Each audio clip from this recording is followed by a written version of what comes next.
Hey everybody, my name is Brent and I live in Central Arkansas.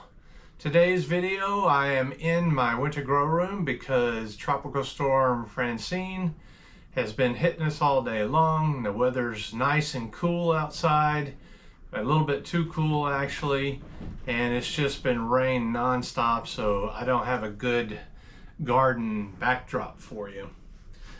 So I'm going to record the intro in here because I want to publish this tomorrow, and it looks like Francine's going to be around for a while, so I'll go ahead and get on with the video here. So I've got 4 subjects more or less today to show you in the video. The first one is asparagus, blackberries, and grapes that I'm growing in raised beds. This is new for me. I've never ever grown these 3 in raised beds before. I've grown them all, but just not in raised beds. And what I'm seeing is a lot of promise with them. So I'm going to we're going to look at the 3 different those 3 different well, they're not all fruits, asparagus nuts, but we're going to look at those 3 growing in the raised beds and do a few quick clips on that. The next thing is, as you may know, I am a breeder. I breed all kinds of vegetables, from squash to melons to watermelons to tomatoes and peppers and eggplant and just lots of different things. And I show a lot of times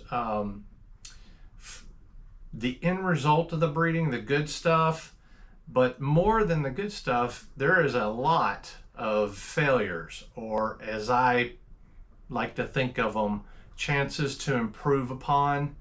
So in this particular case, I'm going to show you Madison's Choice, which is a summer squash hybrid that I crossed 2 different cultivars with, and I had you know, put a lot of thought into it, and I figured it would be good, and there's a lot of good in it, but ultimately it was a failure, and I'll talk about that in the video.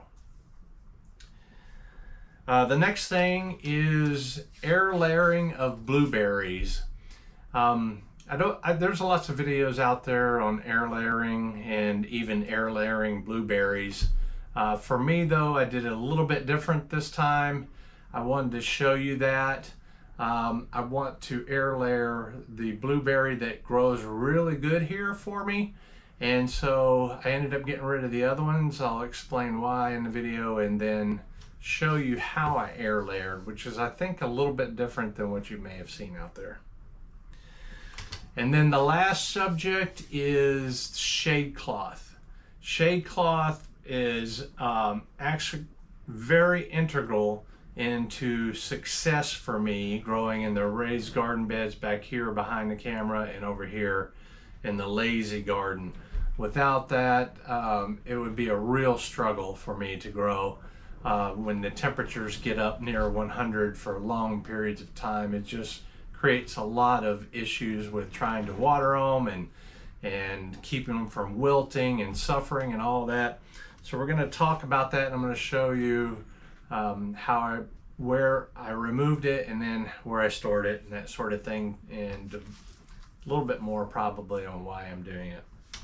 So those are the 4 topics for today's video. If you like the video, please subscribe and hit that like button. If you don't mind, share the video around. I'm not getting a lot of play out there in the search engines, I can imagine, but most of all, comment. I like talking to you guys. Let's get on with the video.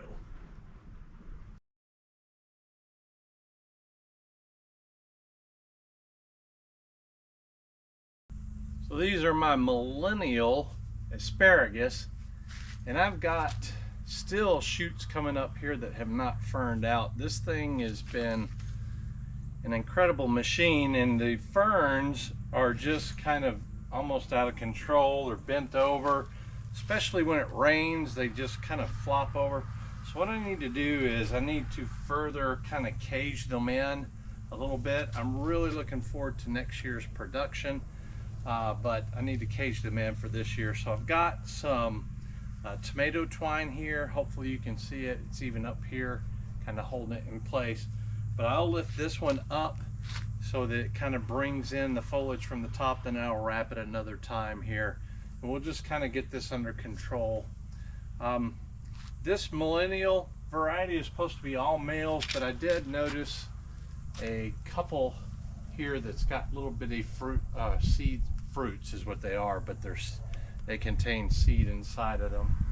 So that was a little disappointing, but most all of them do not have the little fruits on it. Here's one right here that's got the little fruits on it. So the females don't produce as big asparagus shoots, and so they try to spend a lot of their growing developing seeds, obviously, for the next generation. But I think it'll be fine, and I need to reel these in. There, it's much better, at least for my own peace of mind. Got it contained with 3 strands here, one here, here, and here, and it's anchored in 3 spots around the fence post here, around a T-post / EMT here, and this one over here, it's just the same T-post EMT. Only this little rounded corner here is not got a stable point to go around. But anyway, that is much better. I think that'll take me through the remaining 2 months with very little adjustments. I wanted to show you what it looks like underneath here. All the shoots have turned into ferns. Look how thick this one is. This one's probably really new. Yeah, I can see it up there. It's not even ferned out yet, but these later ones are getting really thick already. So let me see, I can't see. I can't stick my head in like I can the camera, but you can see that I've got a lot of crowns producing and a lot of potential for next year. Hopefully this will work out for me.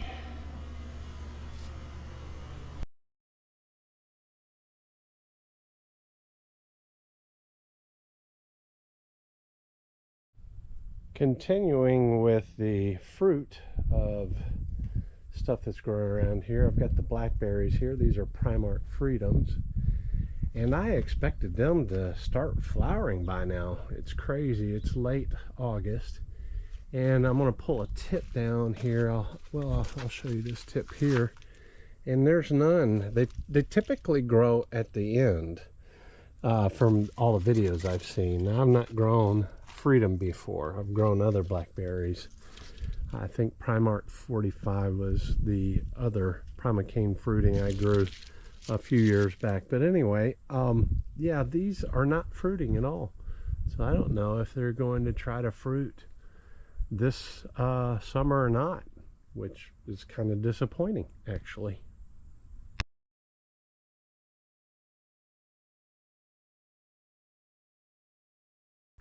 The grapes are not going to produce, the grapevines are not going to produce grapes this year. And all of this work has been done for next year's, hopefully, harvest. And hopefully I'll get some good grapes.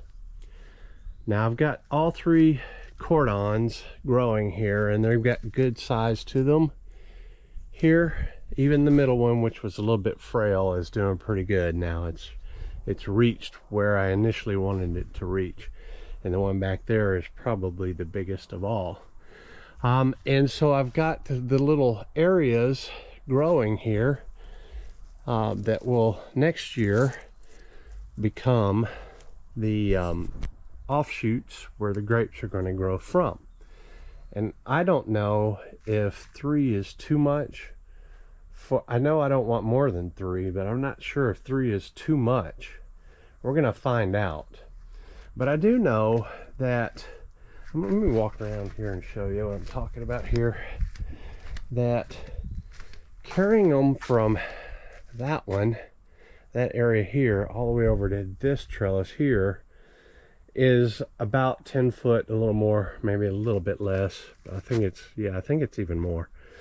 but it's kind of, because the vines want to go this way at that length, that's going to interfere, I think, next year with this bed here. Plus the amount of grapes that are potentially going to produce might be a little much if I carry them over this way. It also prevents me from growing a vining crop like which has already started here from growing up and going this way, because that amount of material from the grapes is going to be preventative in a way. Also, once these come in next year, it's going to shade the asparagus. I think too much, and I don't think a little bit of shade's going to hurt it, but I don't want to completely shade it out. So I'm going to cut it back maybe a foot or so into the area where it crosses over into this bed here. Made short work of that. Didn't take no time at all.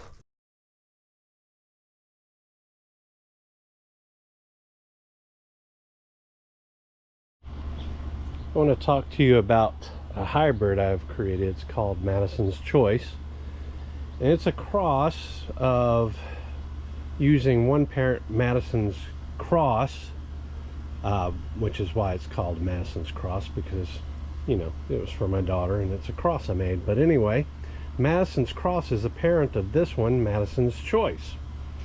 And if you take a look at it here compared to here and those plants over there in the bed next to it, those are all planted at the same time. And the reason why I really like hybrids, or developing hybrids, is because of the hybrid vigor. These things are absolutely amazing in growth habit, and it's repeated in most of the crosses I make. The vigor is just amazing. So anyway, I want to take you in and let you see Madison's Choice and what it kind of looks like. Now, both parents, I'll say right off the bat, both parents are yellow. One parent has the B gene, Madison's Cross, and the B gene makes a brilliant yellow color, and the other parent's your traditional yellow, like early prolific, dark yellow crookneck. But anyway, I have no idea why these plants have green in them. And every one do. Well, it's a hybrid, so it's a cross, and they should all be fairly consistent. And for the most part, in shape, they are. And the fact that they have both green and yellow, that's consistent. But the pattern of the green's just a little bit different. Anyway, they are super, super productive. And like the other cross that I recently made this year, no, not this year, last year, called Feroce Delicate, it is vining ever so slightly more than a typical squash this size would do. It's kind of vining like a heavy producing zucchini. And at first I didn't like it, but it's not vining too fast, and it's allowing me to do one of the things I like a lot about squash, and that is growing it vertically. So I'm really enjoying this aspect of the squash, the consistency, the vigor, and I'm even kind of buying into the color a little bit right now. So the question is it going to taste good or not? And you look over here, you can see that I've got a couple examples that'll be ready. I'll probably pick this one tomorrow, and there's one on the other side, and this one here that I'll pick a day later, and 2 days after that probably for the third. And there'll probably be this one here that'll be ready about that time. I'll have enough for a mess of squash, and I can give it a taste. Both parents are good. Madison's Cross is exceptionally good. And so hopefully it'll get more of Madison's Cross genetics than the other parent of this. So I kind of wanted to share you this. I may or may not include the taste test portion in the next video. We'll see. But it's really very prolific too, and that's another symptom or side effect or positive of hybrids. This is the very first harvest of this hybrid ever. So that's what she looks like. Oh, the back here too that I want to get, it's about the same size, same plant.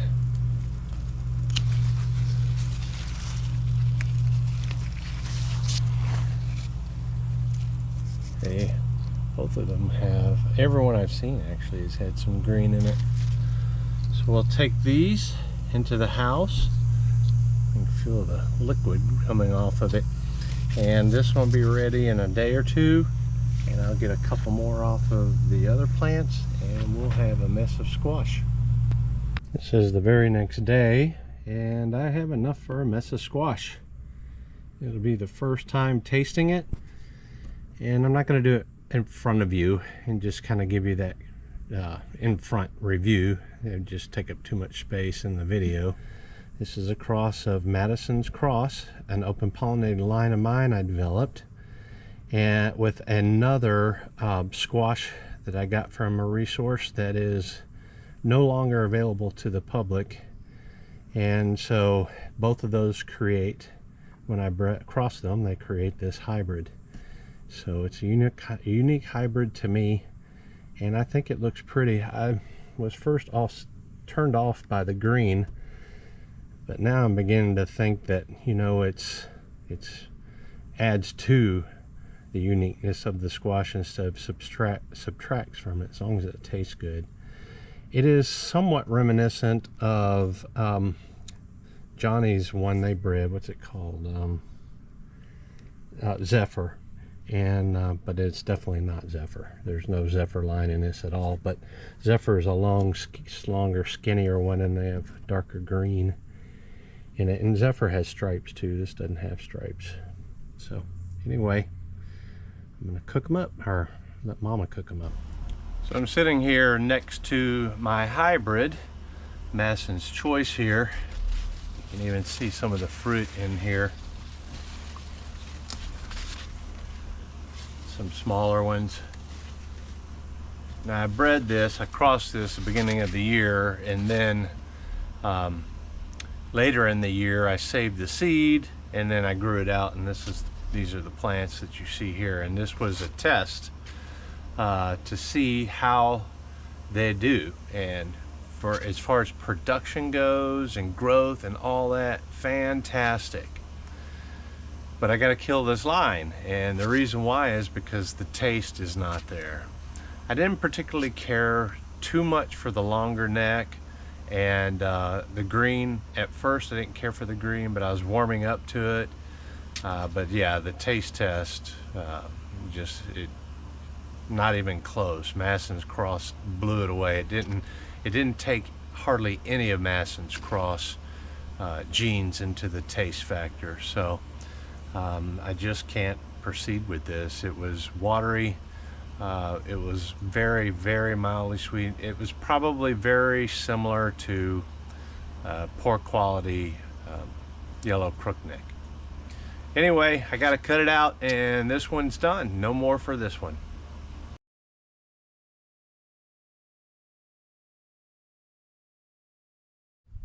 So my blueberry bush here is, I even got one still here. Anyway, my blueberry bush here grows real good in Arkansas, and for the life of me, I've had it for a number of years now. I can't remember what the variety is, the cultivar. But earlier this year, I even did a video on it. I planted out 6 other blueberry bushes of 2 of 3 different types, and 2 each of 3 different varieties. And none of them did worth a darn. And also I planted them too close to the fence. Let me show you that. Now I had planted them along here, and the problem I made is I miscalculated it between how far out I had and the width of my lawnmower. So what happened was I planted them so far away from the fence, not just for growth, but so that I can mow here. But then trimming the grass between became a nightmare. Because they were doing so poorly, I decided to terminate them. And so, yeah, no more blueberries. But the other blueberry I just showed you, which is actually right there, you can see the top of it, I'm going to propagate and and distribute those in a couple other places, probably over the winter or next spring. So my blueberry tree is behind me, bush. I guess it's a bush, not a tree, but anyway, it is quite a bit taller than I'd like. And like I mentioned, I want to get some extra blueberry bushes from this exact tree because it does so well. So what I'm going to do is take advantage of the overgrowth being too high, and I'm going to air layer several of these branches, similar to the way I did with the figs, but just a little bit different. All right, I've got a water sprout here down below. I'll pull it in so you can see off the bottom of the tree. Actually, let me lift it up. You can see it here. And I'm going to demonstrate on this one instead of the one at the very top because it's out of camera reach with the tripod. So let me discuss what I've got here. I've got some moistened soil, or mix actually, and I think any old mix will work, but that's aged rice hulls, peat moss, and perlite. I've got some zip ties with some scissors. I'll show you what I'm going to do with those in a sec. I've got some dip and grow hormone that I put in this dripper bottle, because it'll be easier to apply to the scar I'm going to make. And I've got some Ziploc bags, so I'm going to do a form of the Ziploc method, but a little bit different. I'll show you that as well. And lastly, I'll cover it with foil like I've always done. So let me maneuver the camera and I'll put you in front of the water sprout where we're going to do the first air layer. The first thing is this water sprout is too long, so I'm just going to cut it back, and hopefully that won't create too much stress on newly formed roots. I'm also going to remove, I don't need to cut those, I can just pull them off, some of these leaves here. So let me see that you can see what's going on here. Okay. Next thing I'm going to do is I'm going to take my scissors and I'm going to score it. And all I'm trying to do there is get kind of to the cambium layer. And before I used a box cutter knife on the figs, but I think this will do just fine. Next I'm going to take the dip and grow hormone, and I'm just going to put it liberally on the cut here, the scrape, and then I'm going to take one of these Ziploc bags. This is about half the size of ones I used on the fig, and I'm going to cut the ends off.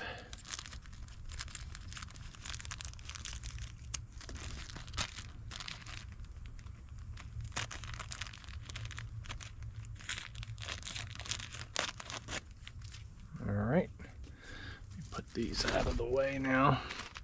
So now I've got a Ziploc bag. I'm going to pull it open. It's just like that. So I'm going to take and I'm going to seal this back up here.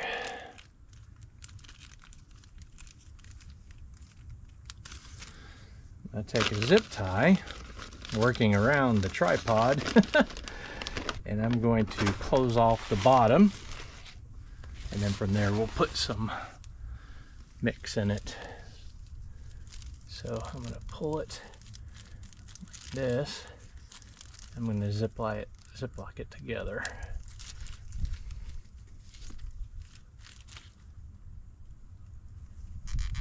Isn't that great? Air conditioner kicked on.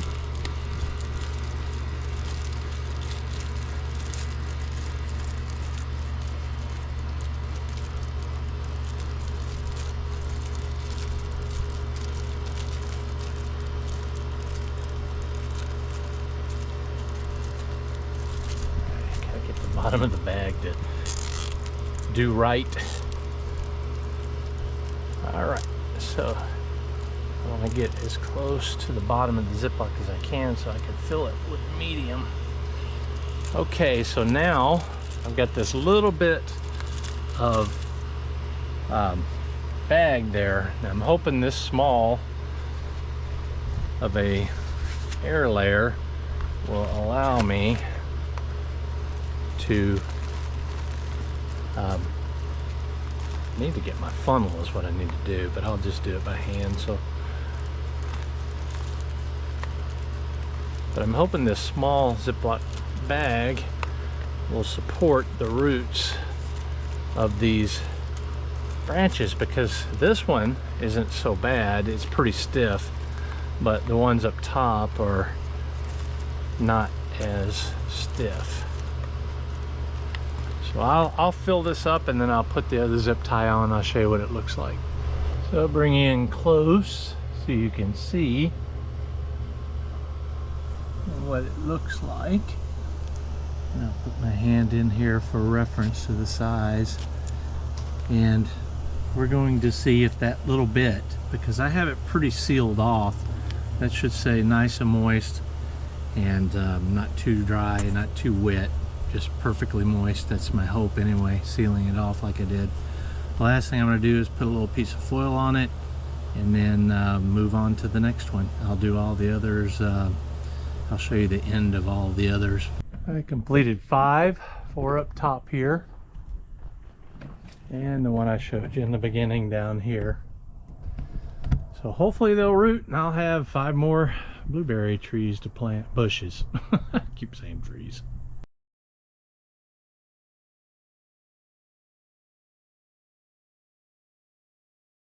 For about a week now, I've been considering taking this shade cloth down. And the reason is because it's not been getting over 90 degrees very much. And at this time of year, which is the beginning of September, well, it's actually, I think, yeah, the 9th of September here, I need more sunlight hours. And since it's not getting oppressively hot, the plants will be able to deal with it. So it's advantageous to take the shade cloth down. So I'm going to do it on this garden and the lazy garden as well, because I need the plants to get more sun hours in this limited amount of season that's left. Completely removed. I'll take you down here and show you. I'm going to store it at the end here so that I can roll it again whenever I need to. I know the shade cloth will stay good for years if it's anything like the ones I've used in the past. So I'm just going to store it up here. It's out of the way. It's not causing any shade. And I just took some tomato twine and wrapped it in 6 places along here and secured it with a tomato clip. Real easy to undo and unfold again for next year. Out the lazy garden, I've also removed the shade cloth.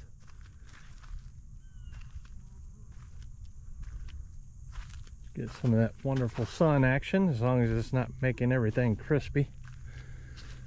But what I did was, if you look above, there's a 550 cord line here, and I took one down from the 2 that's in there and I wrapped it along with the anti-billowing straps, and so it's wrapped and stored until its next use all the way down here. So I think this is going to work out great, and things are looking nice in here. Still beautiful and healthy, almost like it was spring. It feels like it's spring and this late summer, almost early fall time.